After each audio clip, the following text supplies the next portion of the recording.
Se penso, então logo estou vivo. Então, querido, ele vai direcionar o que é essa palavra ao coração. E quando a Bíblia fala de coração, querido, não é esse órgão que está batendo aqui, tá?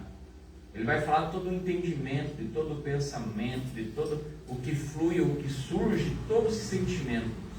É isso o que nos impulsiona, o que nos direciona, o que nos move, ou o que nós somos verdadeiramente. E aí, queridos, quando Salomão vai dizer de tudo que deves guardar, guarde o teu coração, porque tudo, querido, que afeta o nosso coração, tudo que afeta, o que altera a tranquilidade do nosso coração, vai afetar a nossa vida. Quer um exemplo? Muitas vezes nós até estamos com o nome de Jesus, com a conta bancária abençoada. Mas se tem alguma pessoa que dentro da nossa vida, da nossa casa está doente, nós não estamos bem. Não é muitas vezes, nós até não temos dinheiro. Até mesmo nós estamos dizendo, Senhor, eu não sei como é que eu vou pagar o boleto que vai vencer semana que vem. Mas se o nosso coração está tranquilo, surge esperança e confiança em Deus.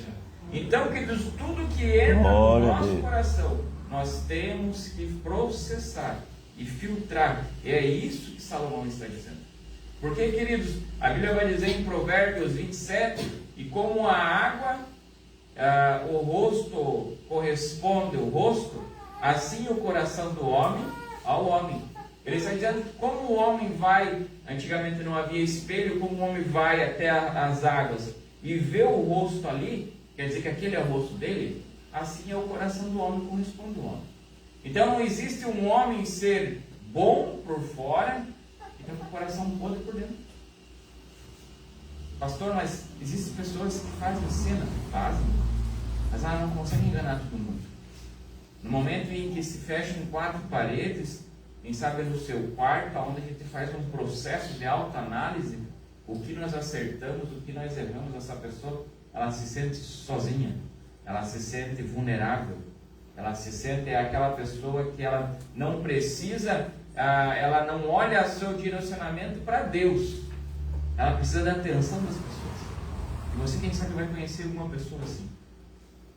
Que antes dela esperar em Deus, ela espera nas pessoas. Ela chama a atenção das pessoas. E se a pessoa não dá bola para ela, se a pessoa não dá atenção para ela, ela se sente a última, miserável. E de vez ela olhar para Deus. Por isso que o Salomão vai dizer, olha, cuida. O coração, amados, é algo estratégico. É aonde move. Porque Deus não vai falar na tua vida através apenas de uma situação. Deus vai falar no teu coração. É um lugar tão estratégico que é um lugar de disputa entre o Espírito, deixa eu dar uma baixadinha no meu retorno, entre o Espírito e o diabo. Porque o Satanás ele não disputa com Deus. Porque não tem concorrência.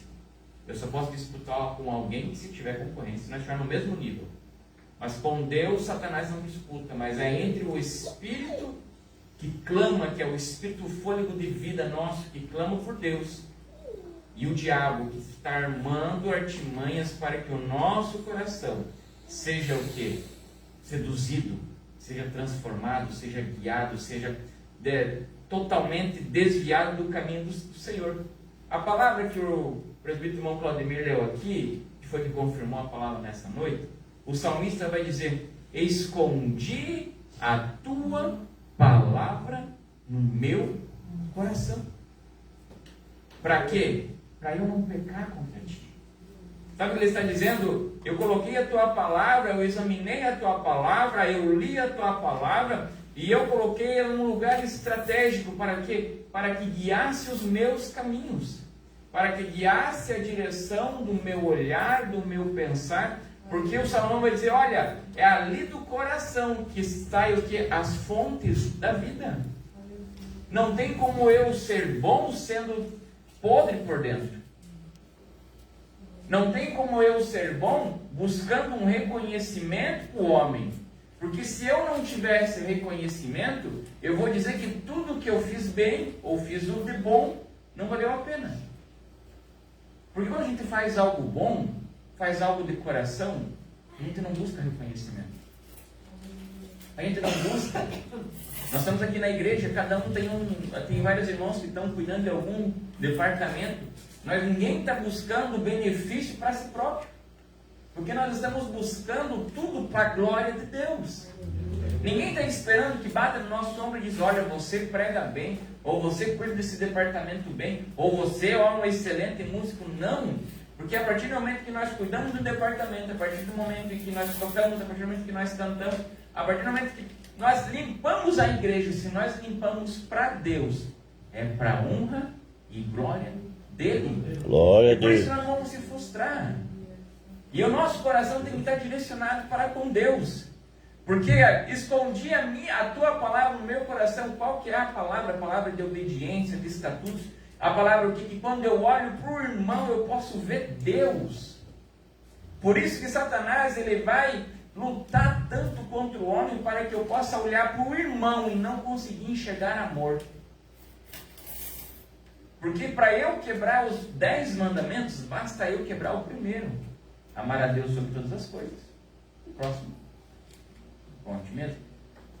Se eu quebrar esse mandamento, querido, que é o supremo sobre todas as coisas, que é o que Jesus colocou, ele está acima de todos, eu quebro os outros com facilidade.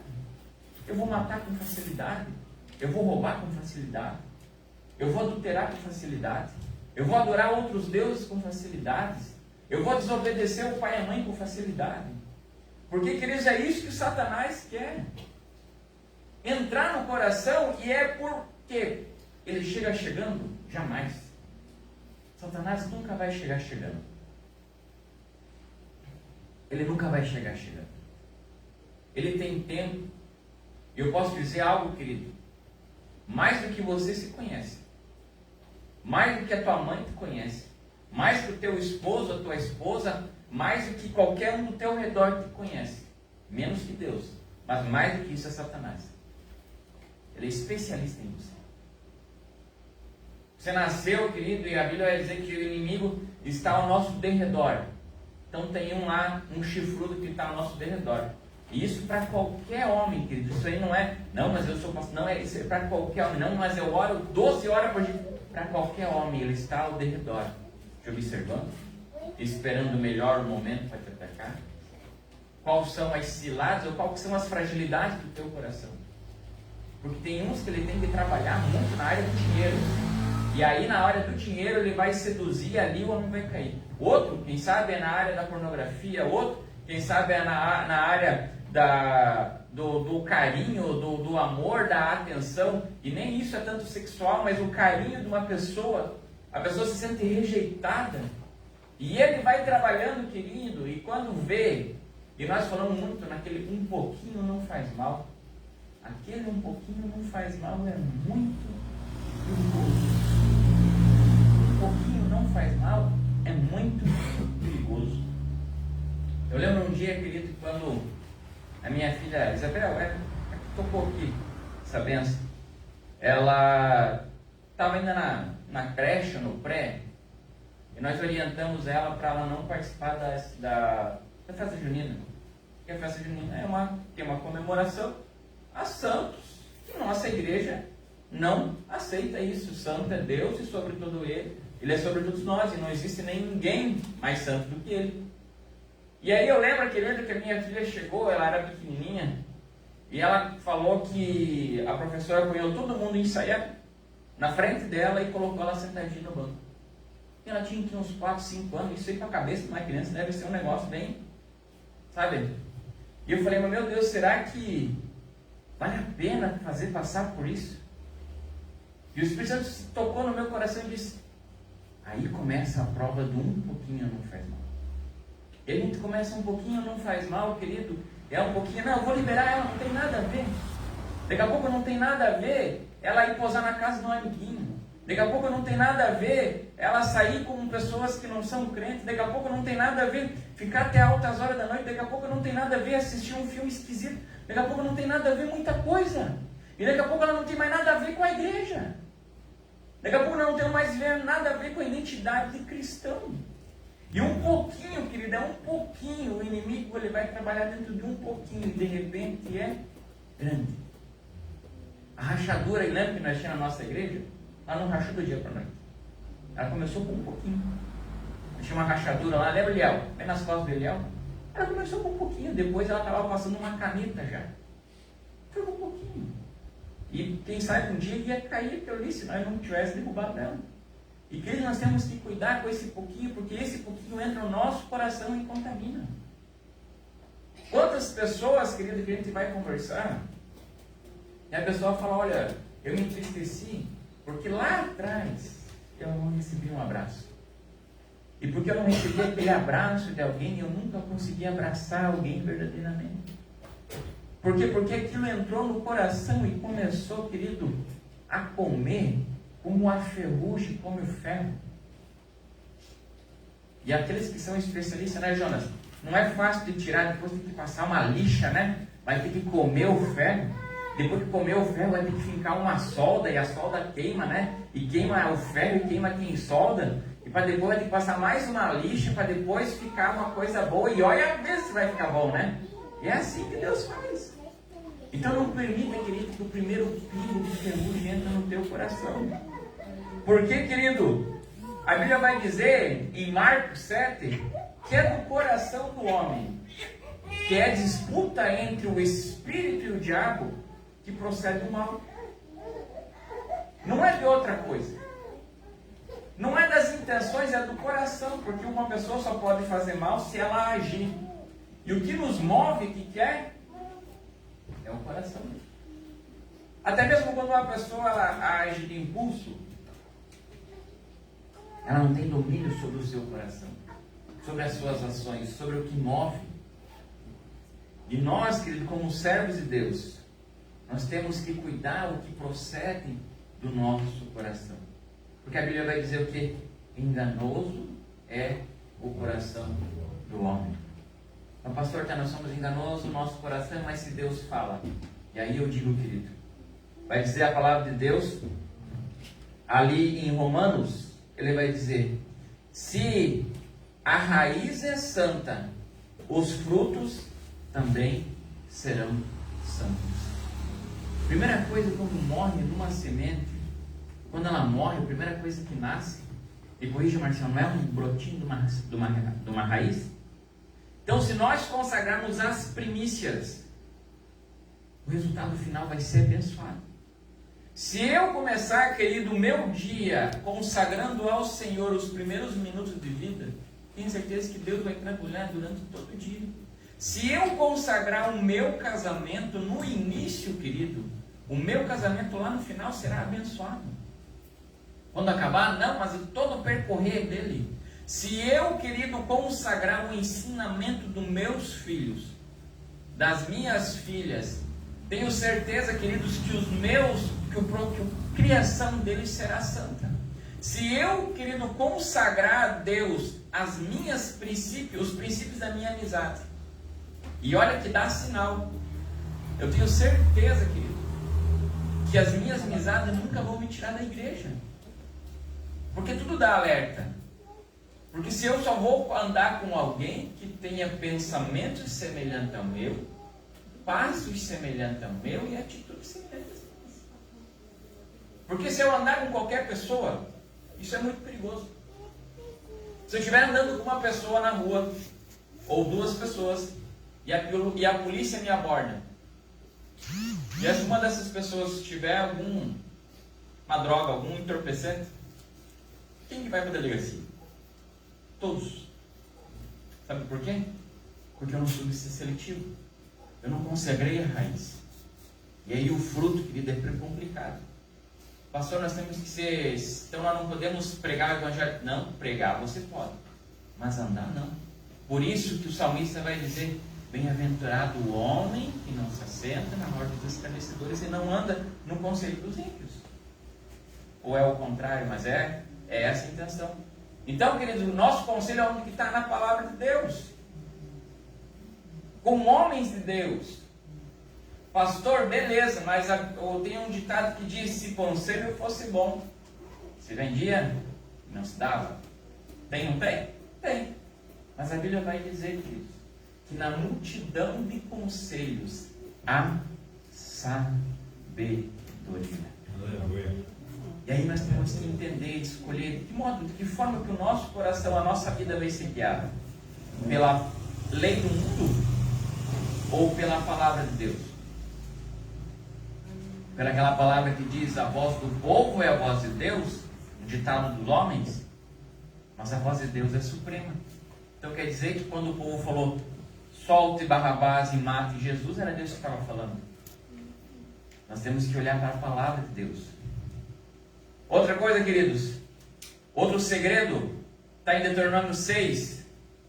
A Bíblia vai dizer assim: amarás o teu Deus de todo o teu coração, colocando as primícias da tua vida no Senhor. Saber, querido, que você vai consagrar tudo ao Senhor. Pedir direcionamento de tudo para o Senhor. E esperar a resposta de tudo do Senhor. Eu lembro uma vez que um irmão chegou para mim e disse: pastor, eu vou entregar tal departamento. Vou entregar. Não era um departamento, era um cargo dentro de um departamento. Eu falei: você orou? Então eu vou orar. E aí passou 2 semanas: pastor, eu vou entregar. Você orou? Orei. E aí? Senti uma paz. Falei: Deus falou contigo? Não, Deus não falou comigo, mas foi uma paz.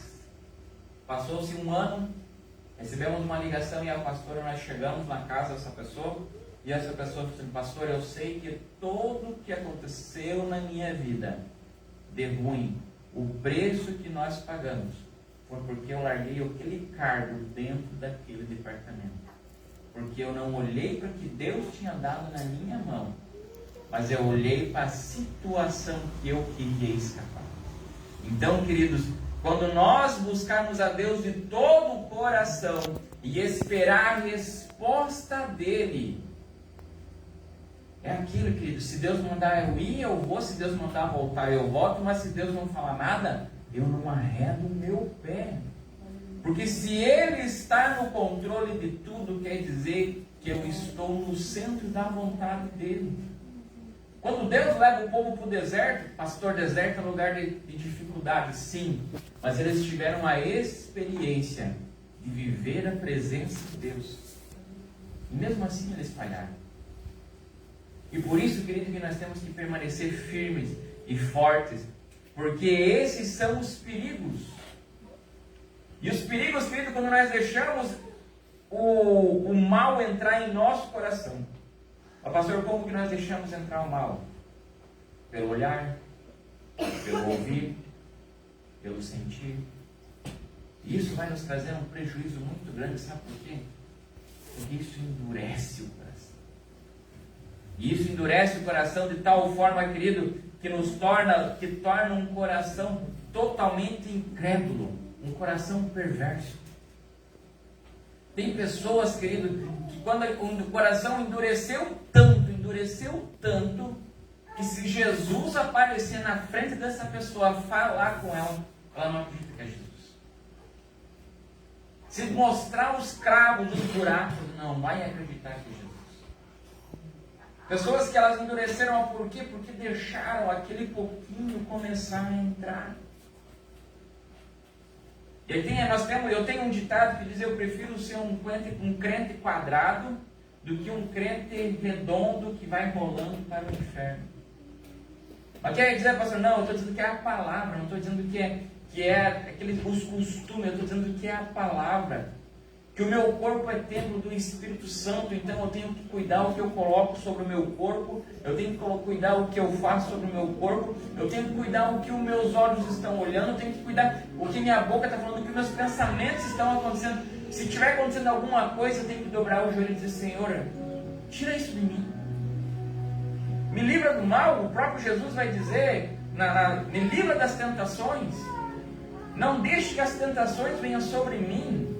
O salmista vai dizer: quebra o laço do passarinheiro, Senhor. Tira isso, quebra o laço e me livra. Que os meus inimigos venham cair no que eles armaram.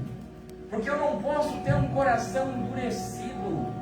Eu não posso ter um coração rancoroso. Tem pessoas que elas são muito queridas, e eu não estou criticando as pessoas, eu estou falando, querido, nós temos que orar por essas pessoas. E eu estou avisando a você, querido, para que isso não aconteça na tua vida. Para que isso não venha deixar entrar. Se tem alguma coisa contra alguém, querido, dobra o joelho e começa a pedir discernimento para Deus. Começa o inimigo tirar, porque é apenas uma seta. Lembra? Gigante de Golias.